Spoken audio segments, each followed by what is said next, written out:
Jour 9. L'enquête est au point mort. Ce lundi 17 juillet, 9 jours après sa disparition, le petit Émile n'a pas été retrouvé. Ce dernier a disparu depuis le samedi 8 juillet dans l'après-midi dans le minuscule hameau du Vernet, Alpes de Haute-Provence, après avoir échappé à la vigilance de ses grands-parents.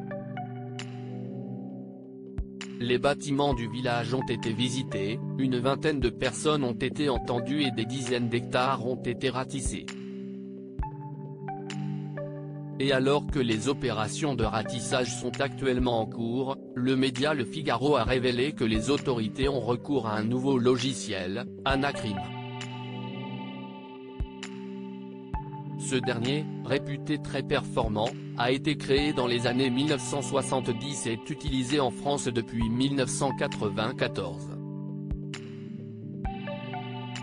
Le logiciel est doté d'un puissant moteur de recherche capable de traiter des millions de données, identité, lieu, date, heure, véhicule, téléphonie. Afin d'établir des liens possibles entre les protagonistes d'un dossier. Il peut traiter n'importe quelle donnée matérielle, lieu, mode opératoire, indice, ou humaine, suspect, témoin. Les recoupements d'informations peuvent se faire, par exemple, sur la base d'un graphe social, d'une ligne temporelle ou d'une carte géographique, détaille le site 01net. Seul bémol, la collecte des données par le logiciel peut prendre jusqu'à plusieurs mois selon l'ampleur du dossier. Une lueur d'espoir qui pourrait bien aider à retrouver le garçonnet.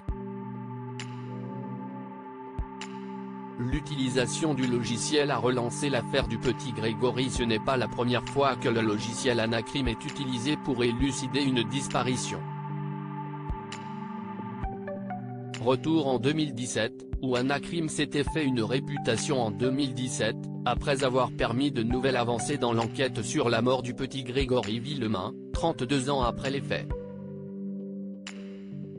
L'outil avait mis en lumière des incohérences dans certains témoignages, permettant aux enquêteurs de dégager de nouvelles hypothèses concernant les potentiels corbeaux, Marcel Jacob et sa femme Jacqueline.